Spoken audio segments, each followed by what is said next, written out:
I never say in my life I have a problem. I always say I have a challenge, because challenge can be solved and problem only becomes big. Be honest, be straight. If you have a problem, just shoot out the problem. Let's get on with our guest for the show today. This guy became a friend of mine at a wedding about a year and a half ago in Istanbul. I learned about his story and he had me in fits of tears, fits of giggles, fits of tears and fits of giggles again. It was one of those roller coaster journeys that I thought was fascinating. And I always said to myself, I'm going to find a way to get him on the show to tell his story. Nothing scares me. English dictionary is very funny, right? In the same dictionary, you have a word called possible, you have a word called impossible, you have a word called success, you have a word called failure, you have a word called confident, and you have a word called worry. I belong to the best part of the dictionary. Started from humble beginnings in India, went on to live in Nigeria, got into the shipping industry and got into frozen fish. Not really a subject or an industry much of us know much about, but on the back of that created enormous success. He went on to build one of the best and most successful hospitality chains here in the UAE. Please welcome Bhupender Nath.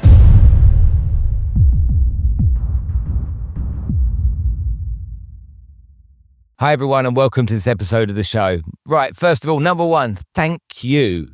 Thank you for subscribing to the show. For those of you that haven't, please can you? I would really, really appreciate it. I know there's nothing in it for you, you would think, but there is, because the more subscribers we get, the better the guests can be for you. And I think that you listening and watching this show are getting some value. And I just want to bring more and more and more to you. So if you can, I'd really appreciate it.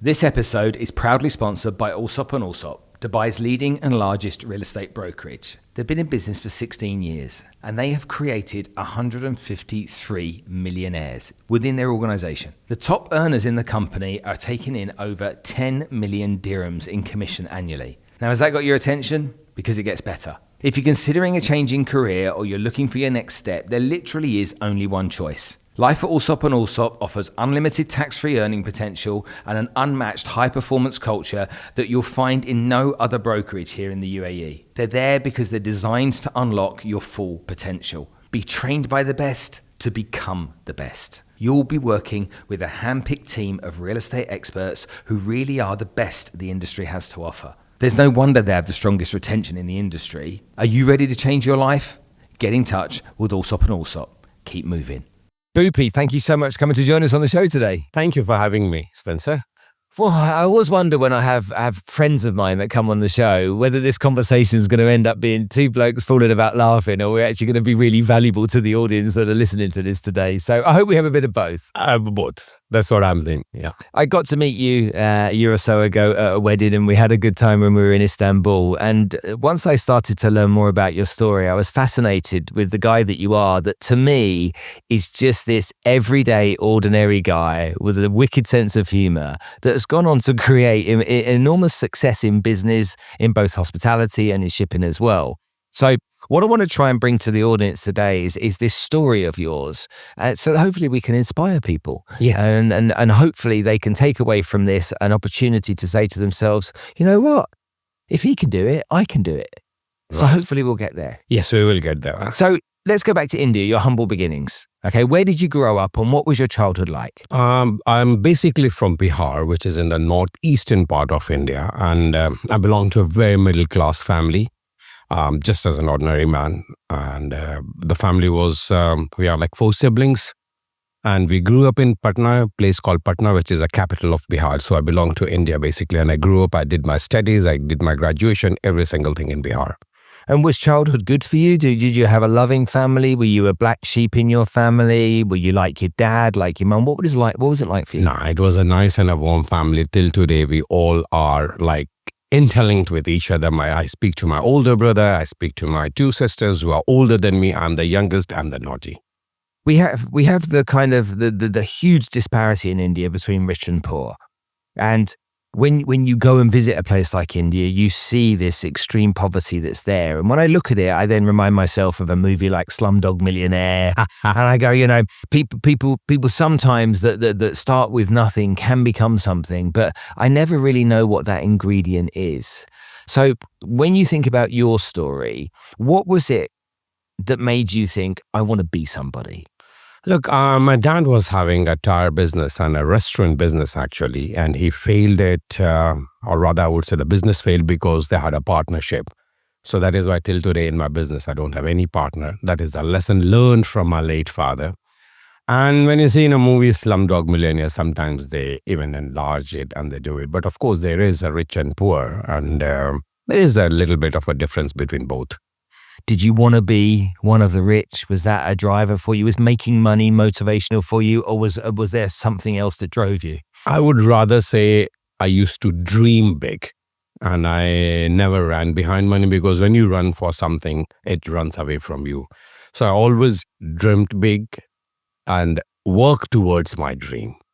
And that is what success is all about, that you have to dream big. You can't dream, oh, let me get 100. Why don't you dream, let me get 1 billion, or let me not get 1 million. So you only have to dream big. And believe me, Spencer, only dream comes true. But you have to be very honest with your dream. I mean, you can be anything to the whole world, but don't cheat your inner you. You need to be very honest with yourself. So when you dream big, work towards that dream. So let's talk about your first dream. You're young, you leave university, you go out into the big wide world. Surely your dreams weren't as big as they've become. What was your first dream? What was it to be? I never wanted to do my father's business, which was a tire business, because restaurant business closed sometimes in 1978 or 79. I was a young kid and I saw my dad crying. So that was the time I took a vow that one day, definitely I'll open a restaurant for my dad. But yeah, as you asked me when I came out of the university, it was always to do something different, to do on my own. I never thought my dad money is my money. I always wanted to have my own money and to do something of myself. I wanted the world, or I wanted the people to recognize me who I am, not as Mr. This son. The son of Mr. Bhupender Nath. When you think about it, though, you started quite humbly. You went to work in freight forwarding. That was the world that you were involved in. Tell me more about that and what opportunities came from that. Yeah, I had a little bad history. I was into some share market, and that was in 93. There was a big disaster in that. And happened a time I told my mom that I want to suicide. And my mom got worried. So not that I got a job because of my qualification, but my mom had a friend whose company was in Nigeria, and she used to run up and down to see that I got a job. So basically, I got a job in Nigeria because of my mom's connection, not because of my qualification. So that is how I moved from in 1994 to Nigeria, and I started working into shipping and chartering. And my boss asked me, hey, can you do it? And my answer, I still remember till date. I said, people went to moon. They did not learn from their mother's womb, but they learn in this world. And honestly speaking, I never saw a ship in my life or a merchant ship in my life, because if you look at the map of India, Bihar and Patna, it's a very small state where the river Ganges flows. There is no sea. So it was first time of me seeing sea, first time of me entering an aeroplane. I mean, there were a lot of things first time. I don't think we have enough time to explain all the first time what happened, but some of that I'll definitely tell you. So obviously I've got a background of Nigeria too. So your first flight was from India to Nigeria? Exactly. And the first time you saw the sea was out from in Lagos? Really? Yeah. Wow. And so you've gone to work for a shipping company, and I know you've created a lot of success in the world of frozen fish, but what I find fascinating is that when you meet people and they do something really different, a business that you just would never have thought of yourself. Right. You know, when you were with me when we were at the wedding in Istanbul, it was like, I've never met anyone in my life that's in the frozen fish business. But now I've got a frozen fish mogul. Yeah. So how did frozen fish become the product of choice? So I was into shipping and chartering, and normally, the shipping and forwarding, then you deal with a lot of forwarding agents. And in Nigeria, these forwarding agents were some Dutch group of people, and they knew it. And the way I used to work, and they saw a very honest person inside me. And my company, which I'm working with it right now, or rather I would say my partners, they related to them that, look, if you're looking somebody who knows about shipping, who knows about Nigeria, who knows even about sales, and basically in Nigeria, frozen fish market is being 80% traded by the Indians. So fortunately, I'm also Indian. So that is how my name went over there. And, when the European people, they talk with Europeans, so they trust each other. So I was called In 1999, September, when my first son was born, I went to India, came back. While coming back, this Dutch boy said, "Why don't you stop?" And from there, the whole story continues of the frozen fish.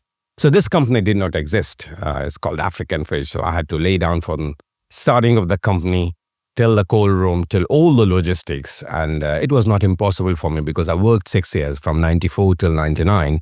1st November, I worked with an Indian company and it was very easy for me. And this is exactly what they were looking at it. So you're down there, you're in Nigeria, you've got yourself involved in shipping. Now you've got the opportunity to become an entrepreneur yourself. Yes, please. Was that scary? No, nothing scares me, Spencer. English dictionary is very funny, right? In the same dictionary, you have a word called possible, you have a word called impossible, you have a word called success, you have a word called failure, you have a word called confident, and you have a word called worry. I belong to the best part of the dictionary. I never fear. I never say there's anything impossible because trust me, Spencer, with all my experience, there is nothing impossible in this world. So tell me about that then. So you become an entrepreneur, you're not fearful. No. You get this opportunity. Yes. And you grab it with both hands. Yes, please. And what were the challenges you faced in the early stages of doing that? Look, first of all, let me just answer you. No, I had absolutely no fear. And I had, the challenges was only that the total business was entirely different from forwarding and shipping straight to fish. It's a funny thing, when first time they said that, these are the fish, and I saw the name mackerel, I pronounced it mackerel because it is M-A-C-K-E-R-E-L. I never pronounced mackerel in my life. As I said it to you beginning, I come from a small village. So and this guy said, are you sure you will do it? And I gave them the same example of going to the moon, and they were very confident. So look, challenges are always there, Spencer. I mean, for me to start remembering 24 years ago what were the challenges, it will be hard. But challenges are always there, but I am always prepared for any challenge coming in. I never say in my life I have a problem. I always say I have a challenge because challenge can be solved and problem only becomes big. So always say that I have a challenge. Never say I have a problem in life. Love that. Love that. Okay, so at the beginning, you're making a bit of money, but you're probably not making a lot of money in the early stages. You're doing okay, but not brilliantly. Take me on that journey of that curve of it going from where it started. How long did it take to start to become really profitable for you and start to become something that you're like, this is a big money business? So I would rather say that every entrepreneur, every young person who wants to become an entrepreneur, they should put in back of their mind something called patience. You have to be patient. And there is no magic stake that you started business today. I mean, I love the financial people who makes the budget and they say that this is what you have to do it. For me, budget is just a guideline. Business is all inside your heart. If you have a feeling, go for it. Because as I said it in the beginning, be honest to yourself is the key of success. I mean, I can think of being an astronaut or going to a moon, but I have no means to it. So I'm not honest with my dream. But I thought that I could be an entrepreneur because my dad was an entrepreneur and I saw what business is. So I belong to a business class family. So I knew that I could be successful. So it took me, answering your question, it took me roughly 3 to 4 years before I could start seeing a money. But with that, it was a very great understanding with my suppliers that, look, I have certain expenses going on. These are the things. And I was very honest with them. Till today, it has been 24 years. Many marriages don't last, but we last without any fight. So be honest, be straight. If you have a problem, just shoot out the problem. You will sleep well. The guy you tell the problem will not sleep well. So always tell the problem to the person you're having with it so that you can sleep well. So I had some challenges and those were like, I was very prepared for it and it got over. And making money, it took me 2 to 3 years before I could really see a real money coming into my bank account. Now, for the people that have got business heads that are watching and listening to this right now, let's just go through the business model, what's involved. So essentially the frozen fish is caught in the North Sea? Yes, please. Okay. So a certain type of frozen fish is what you ship, or is it all kinds of frozen? So I basically cater the masses. Nigeria is a population of 250 million people. I don't do shrimps and prawns because these are classy things. So always think what masses want. Always look into a business where you can cater to the millions and millions of people, right? So when it comes to frozen fish, I do mackerel, I do herrings, I do sea bream. So in a nutshell, it is below $2,000 per ton. It starts from $600 per ton, goes up to $2,000 per ton. So this is what I do. And as that population has grown over those years, you've just had to essentially bring more and more and more of the product into the country. And that's how the business has grown and made more revenue, more turnover, more profit. Is that correct? That is correct. But also I draw a line because Nigeria is a market where you do unsecured credit. You give money out unsecured because a bounce check is as good as a tennis ball. It has no headways going where it is going, right?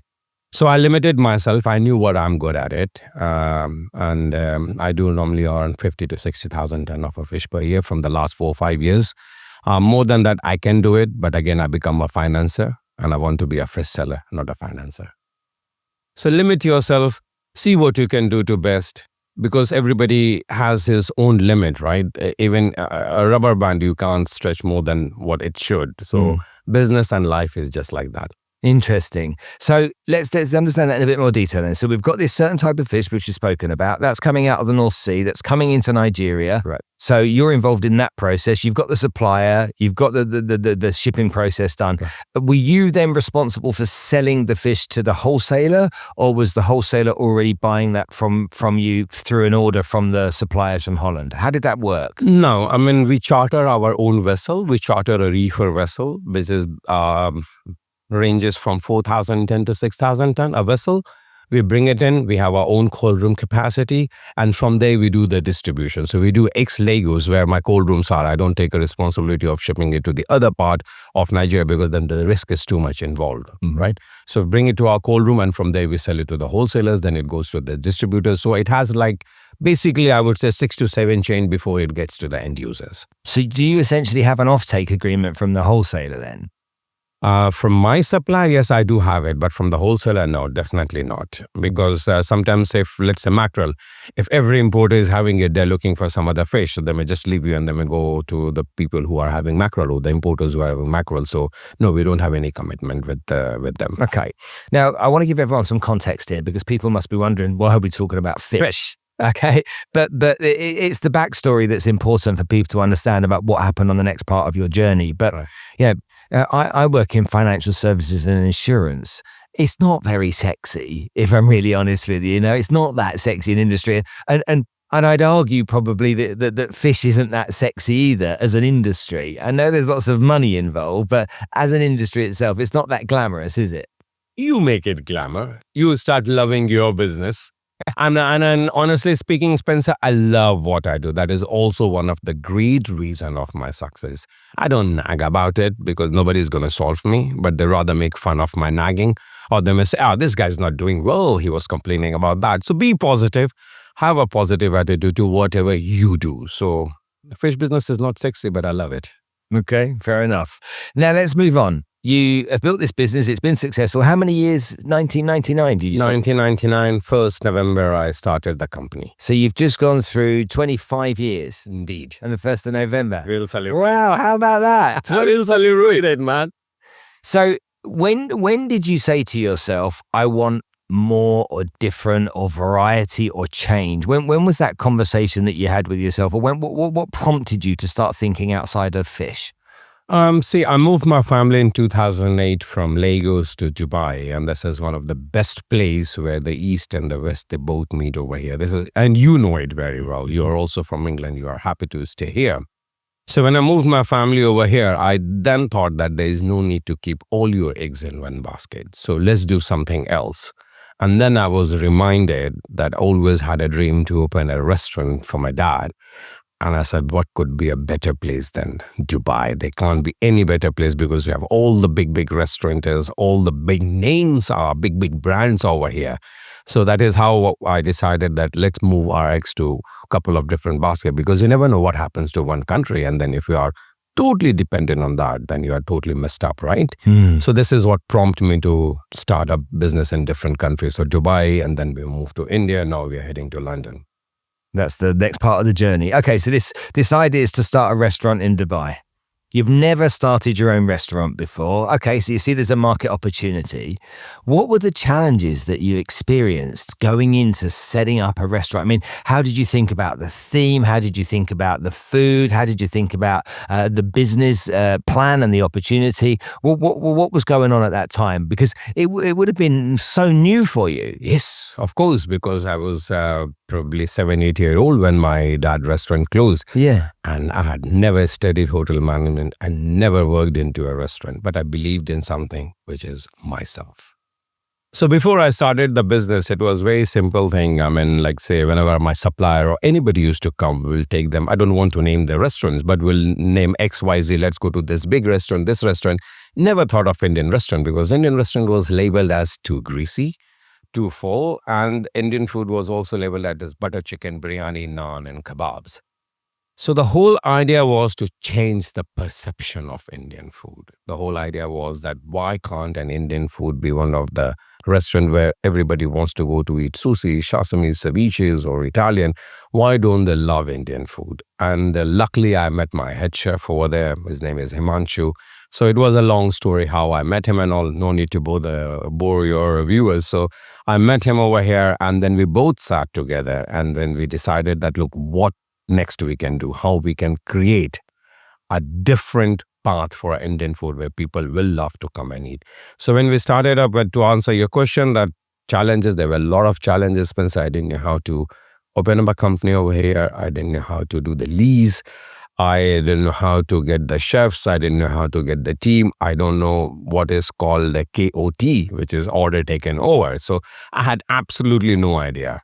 The best thing was for me to do was get the professionals, meet the professional, bring them no matter whatever they cost, because by then I had enough savings, I had enough money in my account. So I gave it to myself, let's look for the next 2 years, and which was also a talk with my chef, because when we opened up a restaurant, 3-4 months, there were hardly any guests coming in. We opened up a big bang, big media, big news on radio, on TV, everywhere we were there. The party happened to be for 300, 400 people. Fair enough. And the second, a bomb. Hiroshima bomb. Nobody in the restaurant. Really? So it was me and my wife. We used to sit at the bar, and when the lift buttons ping, ping, ping, then we act like a customer and we start eating that there is some customer. There used to be 1 customer, 2 customers in a restaurant. I can even show you my sales report. For 1 month, we sold 20,000 dirham. And this is not a decade. I mean, almost a decade ago, 2014, November. So my chef got worried. He says, how much time do I have? I said, how much time do you need? He says, 1 year. I said, I give it 2 years. See, Spencer, I don't do anything bank borrowing. I don't have a partner. I don't have any investor. I do it myself. So I was very honest to myself. What is my capacity? I knew that for running 2 years, this much money I had to bring it out. And I was comfortable doing it because, hey, business is always plus and minus, right? If business is only profit, then I will not have a chef working for me because he will open up his own restaurant. I will not have a typist or a receptionist or accountant working it. So business is all about what is your appetite? How much can you take it? And a right direction, because you always have to think to create something different. Because if you want to go into the crowd, you will not be recognized. What was the name of the first restaurant? Trèsind. So that's the first one. That's the first one. And Trèsind, was it the location it's in now? No, Trèsind has moved. Trèsind used to be then a Radisson Royal on Sheikh Zayed Road, opposite Trade Center, World Trade Center. Okay, so for those of you in Dubai, you'll know where that is. So this restaurant, for the first couple of months, you really don't have any guests in there at all. No one. And when did you start to worry, or what changed it? Well, what made them people start to come? What was the direction that changed in that moment? So what happened that when we saw 2-3 months, nothing is happening, then I used to always meet the trade people, going around, what is happening, learning. Sometimes I'll talk to the waiters. Hey, I see so many people coming in. So to long story short, then I was made to understand you need to call a lot of high influencers, you need to call the media people again, you need to call the bloggers, you need to call all different sort of things. And then we came up with a lot of freebies and every single thing. So it was a whole process we need to follow. So it took me 3-4 months. But again, I was not worried because my interest was not taking up. It was all what I had it. I was paying it, right? So I took my own time, but I did not take 1 year time. But then, I started looking into the challenges. Why this is not happening? Why people are not coming? So you start asking question. When you ask question, then you are awake. And when you are awake, nobody can fool you and nobody can beat you. So you've got to be awake on your business. You're in the fish industry, which is unique. So I've never met, not unique, but it's unique to me. So I've never met anyone from that industry. But then you go into a highly, highly competitive industry. Right. Like it's like so competitive. Right. And you go into it boldly and you embrace all of the challenges that you get as you're in there. And how many months in before you started to break even? It took me more than a year and a half. More than a year in terms of the monthly revenue you were making was covering the cost of running it? No, I used to put capital injected. I used to inject capital, fresh capital injection, because you can't to turn around. Sure, but when you look at the revenue coming in on a monthly basis from the food you're selling, and you've got your monthly costs or your yearly costs amortized monthly, when did that cross over between there's my costs and now my revenue coming in from sales, okay, is now passing that? As I told you, almost 1.5. 1.5 years. Okay, so that's a scary period of time, isn't it? Is it going to work? Is it not going to work? And I was sure it will work. Oh man, you're so bold in the way you say that. No, you're right. Very sure. I'm positive, Spencer. I mean, there's nothing impossible. Trust me, Spencer. There's nothing impossible. I believed in the brand what I created. It was totally different. It was just for me to let people know that, hey guys, we have arrived. Without all the Indian things, what do you see, a butter chicken? And though we do have butter chicken, and yeah, very good. But in a very different, thank you, but in a very different way. You see, the whole idea is, Spencer, that when you go to eat food, right, everybody has their own dining room made in a beautiful, whether you have a studio apartment or 10-bedroom house villa, your dining is good. Your wife is always preparing, or your maid is always preparing a nice food. Why do you go out to eat in a restaurant? So I'll tell you 2 ways a man enjoys their success. When they go on a vacation, and even when they go on a vacation, look for a good restaurant to eat and dine. So I knew this. I knew what restaurant is. I knew why people want to go to the restaurant. And this is what I wanted to give it to my guest. That when you come over here, you give me $1, I'll treat you like a king or a queen. And when you come to my restaurant, I fill 3 senses. Your eye, they get treated because the way we present our food, because we are totally different. Your stomach gets full and you feel it is really value for money. And we are non-greasy and non-oily. We have a healthy option also. We run one restaurant which is 1 Michelin-starred, the only restaurant in the world called Avatara, vegan and vegetarian. Vegan and vegetarian. So let's go through the restaurants that you've built now, because you've gone on to create this wonderfully successful hospitality group. Right. So how many restaurants do you have in the chain? We have 7 restaurants over here with all 7 different brands. And so let's just go through them so everyone can know. So we've got Trèsind, which I know. No, the first one is Trèsind Studio, which is at the Palm, which is 2 Michelin-starred restaurant. It's just a 20 cover. Then we have a Trèsind. Then we have Viva la Goa, we just opened it now, which means welcome to Goa. It's all about based on the Portuguese concept, because Goa was a Portuguese colony. And then we have Avatara in Dubai Hills. And then we have a Rivalry, which is Indian pub, Indian bar. And then we have one called Meso the Curry in Sukhal Bahar, right bank opposite Burj Khalifa, which means House of Curry. So you have curry from every part of the world. Then we have Carnival by Trèsind, which is a much easy food, is street food, because India is very big and not every food has come on the table. So our chef normally goes around in India to look for the different food, major, smaller part, bigger town, and they bring it over there. So that is what Carnival does. And then we have another restaurant called Bistro Amara, which basically has a mix of everything. It's a Dubai restaurant. You get some Arabic food, you get some Italian food, you get some Italian. So it's a Dubai restaurant. Which one was voted the best restaurant in Dubai? That was Trèsind Studio. Wow. You got 2 Michelin stars. You got voted the best restaurant in Dubai. And from what I've read, you were voted the 13th best restaurant in the world. Yes, please. And it was a really proud moment. It happened in Vegas. In the world? In the world. 13th best restaurant in the world. That's just incredible. Can you believe from 0 to 13th best restaurant in the world, less than 10 years?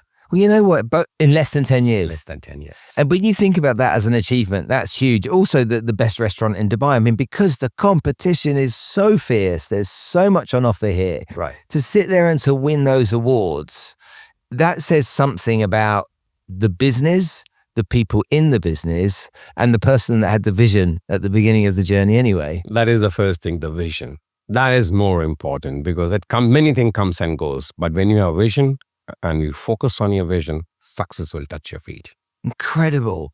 And so let's talk about the business of restaurants. Right. You've got all of these restaurants. There's clearly a lot of outlay that goes to when you get these places going. First restaurant you said was 18 months before you got to a place where you were covering costs and you're breaking even. Right. Is that typical in the other restaurants, or have they been faster or slower along the way? No, a couple of them have been very faster because now Dubai knows our group very well, and they know we are there. Like the second restaurant what we opened, we named it cleverly Carnival by Trèsind. So we gave the name Trèsind. And after that, we had Trèsind Studio, which was again inside Trèsind, when at Sheikh Zayed Road. So, when you succeed one step, it's like a vessel when it is alongside. You need a mooring, you need a tugboat to bring it into the high sea. But when you're in the high sea, and if the captain is smart and the vision is clear and the target and the course is set, the ship sails. That is how the business is. Your restaurants are now spanning outside of the UAE. You're into India. Yes, please. Okay, and going into London. Going into London. We are, almost about to sign the lease by end December, and then we start work. So April, May, we should be in London. Where in London? Hanover Square. Hanover Square? Yeah, man. Right in the SW1, yeah. Right in the heart of town. Hanover Square. So Hanover Square is just behind Regent Street. Right. It's actually behind Regent Street and Oxford Street, isn't it, Hanover Square? Down near... 2 minutes to Oxford yeah. Street. Yep. And then down to Bond Street as well. Okay, really good. So that's a perfect location to have a restaurant. That's what I would argue probably one of the best places. Yeah. Going into a new country and doing something different, that must bring its own set of challenges and fears. Do you experience that kind of stuff? Or are you just so bold and so confident that everything you just believe is going to work? It is good. When you believe it, then definitely it has to work, man. You believed I'll come here today, right? Yeah. I came. We are talking. I also believe you're going to do a skydive with me tomorrow as well. Oh my God. I'll do that for sure. But you are doing it. I'm doing it. Yeah, I bought the tickets. So when we look at the positives, we see so many. But there must have been some moments, some dark moments or some things that you look back on and say, I wish I didn't do that way. I could have done it differently. When you look back over the period of time since starting the hospitality business and opening these restaurants, if you could go back and start again, what small or big changes would you make? Spencer, I would rather say everything is a process, bro. And there is no shortcut to process. So even if I have to start something today again anew, and we are a homegrown brand, right? We did not bring a franchisee and all. I guess there is no shortcut. I will have to go through the same process. Maybe it could be not 1.5 years. Maybe it could be 1 year, because then I knew the trick that the bloggers and the influencers or the media, this is what I have to do, because those I had to learn. I didn't knew it. But again, it is a process. Even a baby is born after 9 months, man, there is no shortcut. It takes time. Love it. But people that are the entrepreneurs, young professional people that want to go out, as they hear this story, it's not been fraught with dilemmas and dramas and hassle. It's been fraught with positive energy and positivity and hard work and determination, and be prepared to accept that there are going to be challenges along the way, but just take them as they come and take a deep breath and deal with them along the way. Yeah. Yes, please. I would just tell the young people to really focus, to know that what they are good at it. Somebody may be good at a teacher, and then you want to be a businessman. Hell, you will definitely fail. So look into yourself that what you are good at it. Somebody could be a good painter, and then you tell him to sing because his voice is good. Ain't working. So in the beginning, I told you, be honest to yourself. Know that what you can do it, because nobody can know what you can do it, because it is inner you will tell you what you can do it. And that is how it should be, Talk to me about entrepreneurship. You got 2 sons. Yes, please. Okay, you're the great guys. I've met them both. Right. Tell me their goals and ambitions in life. Have they been guided by you, or have you allowed them to choose what interests them and going to business and careers that will inspire them and motivate them? How's it been with them?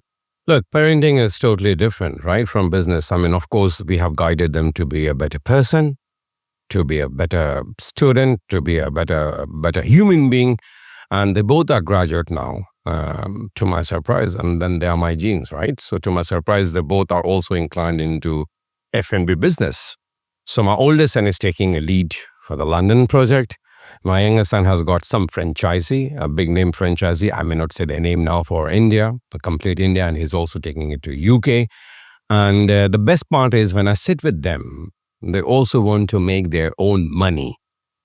So they're telling me that, look, I'm trying to assist you. Like my oldest son is saying that I'm trying to assist you for the London project, but hey, I'm 25 and I have another 10 years of fire in me and I want to do something on. And apparently I was so happily surprised that he wants to do something nice in startup, which I may not say now because it is startup. So these two friends are meeting together.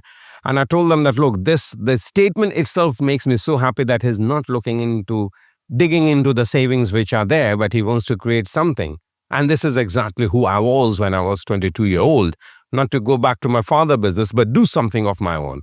And today I feel so proud when people know me by my name. Of course, my father's name, I'm super proud of my late father. But they know me by name. They know me with my career, what I did. They know me by what I have achieved in the world. And this should be every man's hungry. Every human being should be hungry about that you should be known for who you are. When you look about my company called Passion F&B, this is who I am. When you look in Niger, African face, yes, this is who I am. Because I started this company from a pen to the whole building or to the whole empire. So today I can sit here and if one of my colleague or my staff, I don't say staff, I say my colleague because we all work for the same company. If you just try to say something that, look, time has changed, I just give him a look. I said, yeah, I know where you're starting from, but can you go and do that? So, but again, be humble. Be nice to everybody because you should understand one thing that the people who are associated with you, you kind of do all the work, right? I want to dig this a little bit deeper here because I want to understand. I mean, I've met you boys. You're a really successful guy. You live a great life and you've provided a great life for them. Yes, please. And I've seen that with my own eyes. I fear, because I have my two daughters, I fear that if I give them too much, I take away the opportunity for them to experience what I experienced. I take away the opportunity for them to fight and, roll their sleeves up and get stuck in and be somebody in their own right, rather than Spencer's daughter. Okay. Do you have that fear with your boys yourself? Do you want them to go and be their own people, or would you rather it be a family business? Oh, be honest with me. Don't give me an answer that you think I want to hear. I want to know the truth. I'll tell you the truth. First of all, I advise you take out that fear yourself. You have raised your daughter. You should believe in them. I have told my boys that, look, eventually after me and their mother, everything belongs to them. Educate them, as I said it, that they should be recognized by their name, not by your name. Look, if they have to spend your money and blow it out, they can do in whichever other way. Any way they can find to do it because they're smart. The young generation are very smart. Sit with them. Talk to them. Let them know that they have to do something on their own. I mean, squeezing them, not giving them that facilities. You're going in a business class, putting them into economy. I don't think that is right way to do it. If I am sitting in business, my son should sit in that. He is my son. Nobody else's, right? Why he should suffer over that just because he has not got an opportunity? Don't punish him or her. But rather sit and talk to them. This is what I tell my both boys. Talk to them. That, look, you have to do something on their own. And I think they got it well because they're human. They're not computer that you type it and you only see on the screen what you type. Yeah.